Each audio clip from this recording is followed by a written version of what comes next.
Quand je vois que sur votre chaîne, un néofasciste comme Messia est capable de remporter 90% des suffrages de ceux qui nous regardent, ça me terrifie. À ce soir, Gérard Miller. Écoutez-moi une seconde, vous avez été membre d'un parti qui a été fondé par des anciens collaborateurs des nazis. Oui, mais vous avez été membre ensuite d'un autre mouvement où on explique que Pétain a sauvé des Juifs et que Dreyfus est peut-être coupable. Vous me rendez 100 fois plus craintif. Attendez, je vous propose que la quasi-totalité des musulmans. Acceptez-le, vous me faites peur. De grâce, si vous regardez dans le rétroviseur de l'histoire, ayez l'honnêteté de le regarder dans sa totalité. Parce que qui est le dirigeant français qui a reçu la plus grande distinction du régime de Vichy? C'est pas François Mitterrand? Le Parti communiste n'a-t-il pas critique si, parce que vous me renvoyez au passé de certains partis auxquels j'ai appartenu.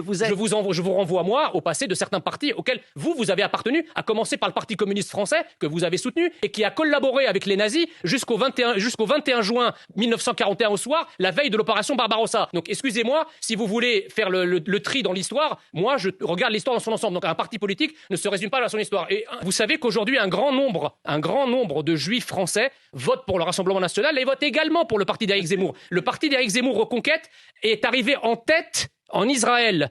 Donc vous n'allez pas me faire croire que circonscription des Français. Vous n'allez pas me faire croire que les Israéliens sont assez fous pour voter pour un parti que vous qualifierez de fasciste ou de nazi. Soyez sérieux.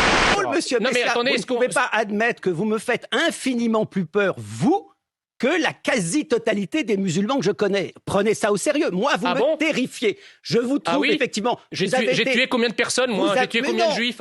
Merci beaucoup, Anna Papashvili. Jean Messia, il y a un mot qui a été prononcé par certaines associations, c'est le mot islamophobie. Est-ce de l'islamophobie?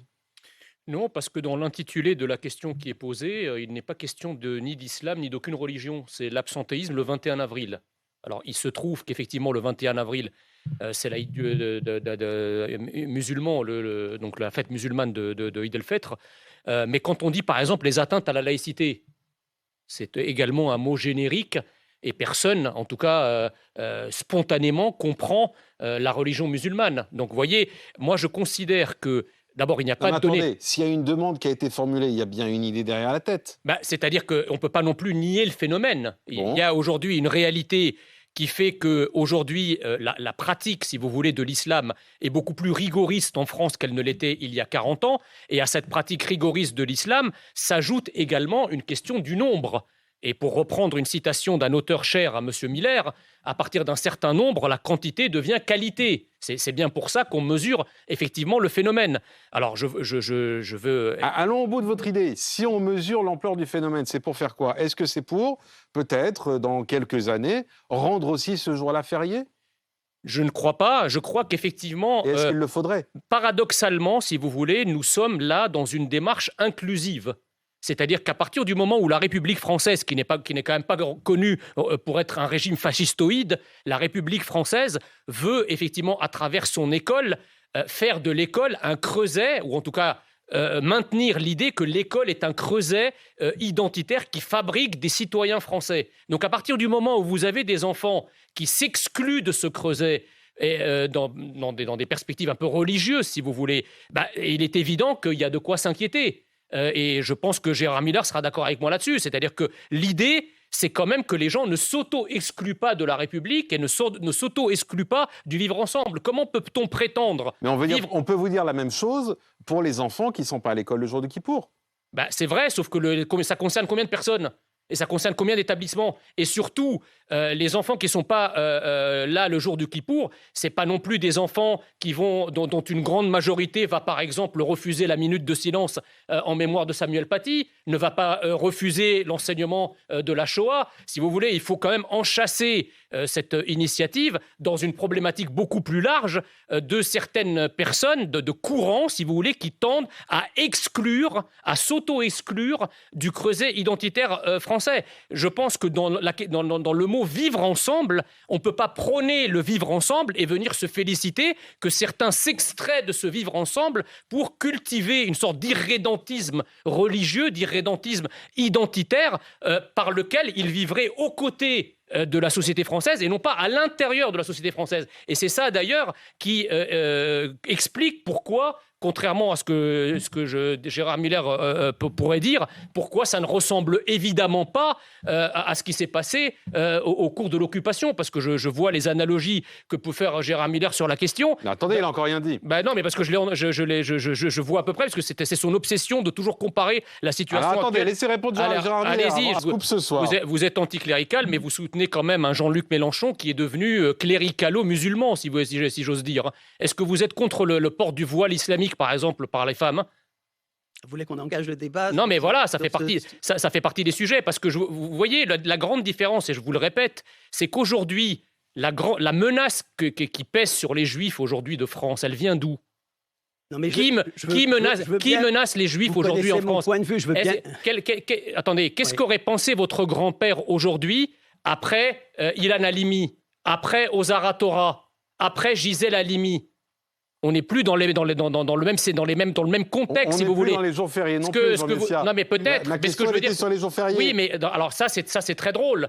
Parce que pourquoi aujourd'hui, c'est très paradoxal votre raisonnement, pourquoi aujourd'hui devrait-on mettre une fête musulmane, l'ériger en fête nationale, si par ailleurs on nie qu'il n'y a pas de phénomène de grand remplacement et que l'identité française est exactement la même depuis 50 ans et que rien n'a varié?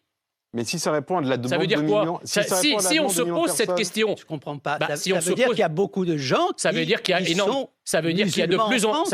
de plus en plus de musulmans, oui, et qu'à l'intérieur de cette communauté musulmane, elle est traversée par des courants qui exigent le changement du visage de la République, à commencer par les jours fériés, parce que les jours fériés, ça ne vous a pas échappé, ce n'est pas la seule revendication religieuse en la matière. Il y a la revendication vestimentaire du voile islamique, y compris dans les écoles. Il y a la revendication du burkini dans les piscines municipales. Il y a les revendications alimentaires par rapport au halal dans les différentes cantines. Donc vous voyez, il faut être aveugle pour ne pas voir la poussée de l'islam politique dans la société française. Je vous connais par cœur. Dès qu'on ouvre la vanne, ça ne peut plus s'arrêter. Je me permets juste donc merci de me dire que vous êtes noyé par mon raisonnement parce que vous n'avez pas de réponse.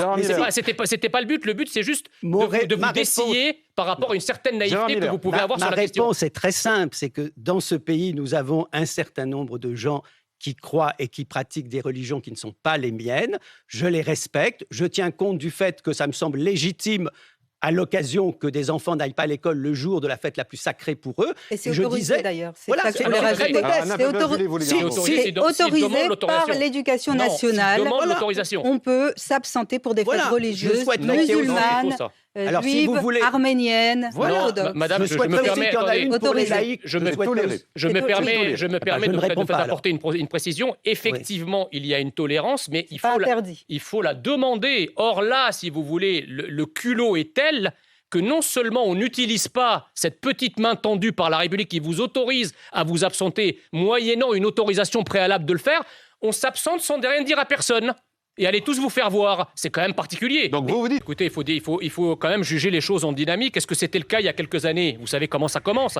Comme le rappelait si fort justement Gérard Miller, parce que en fait le raisonnement de M. Miller est exact, sauf que le totalitarisme aujourd'hui, ce n'est pas une menace nazie. Genre, Hitler est mort, le Troisième Reich est mort. Ça ne sert à rien d'agiter des peurs fantasmagoriques. Aujourd'hui, le véritable totalitarisme qui menace la France, c'est un totalitarisme islamiste. C'est le totalitarisme de l'islam radical. Donc vous dites aujourd'hui c'est un jour absent, demain ce sera les piscines. Ce qu'on faisait à l'époque. Monsieur Messia, vous ne pouvez pas admettre que vous me faites infiniment plus peur, vous, que la quasi-totalité des musulmans que je connais. Prenez ça au sérieux. Moi, vous me terrifiez. Je vous trouve effectivement... J'ai tué combien de personnes, moi? J'ai tué combien de juifs? Vous n'avez tué personne. Vous avez été juste membre. Comprenez ça. Ouais. Écoutez-moi une seconde. Vous avez été membre d'un parti qui a été fondé par des anciens collaborateurs des nazis. Oui, vous avez été membre ensuite d'un autre mouvement où on explique que Pétain a sauvé des juifs et que Dreyfus est peut-être coupable. Vous me rendez 100 fois plus craintif. Attendez, je vous propose que la quasi-totalité des musulmans. Acceptez-le. Vous me faites peur. De grâce, si vous regardez dans le rétroviseur de l'histoire, ayez l'honnêteté de le regarder dans sa totalité. Parce que qui est le dirigeant français qui a reçu la plus grande distinction du régime de Vichy? C'est pas François Mitterrand? Le Parti communiste n'a-t-il pas critique si, parce que vous me renvoyez au passé de certains partis auxquels j'ai appartenu. Je vous renvoie, moi, au passé de certains partis auxquels vous avez appartenu, à commencer par le Parti communiste français, que vous avez soutenu, et qui a collaboré avec les nazis jusqu'au 21 juin 1941 au soir, la veille de l'opération Barbarossa. Donc, excusez-moi, si vous voulez faire le tri dans l'histoire, moi, je regarde l'histoire dans son ensemble. Donc, un parti politique ne se résume pas à son histoire. Et dernièrement... Bien, et après, je voudrais revenir sur Reconquête. Vous savez qu'aujourd'hui, un grand nombre de juifs français votent pour le Rassemblement national et votent également pour le parti d'Éric Zemmour. Le parti d'Éric Zemmour, Reconquête, est arrivé en tête en Israël. Donc vous n'allez pas me faire croire que circonscription des Français. Vous n'allez pas me faire croire que les Israéliens sont assez fous pour voter pour un parti que vous qualifierez de fasciste ou de nazi. Soyez sérieux.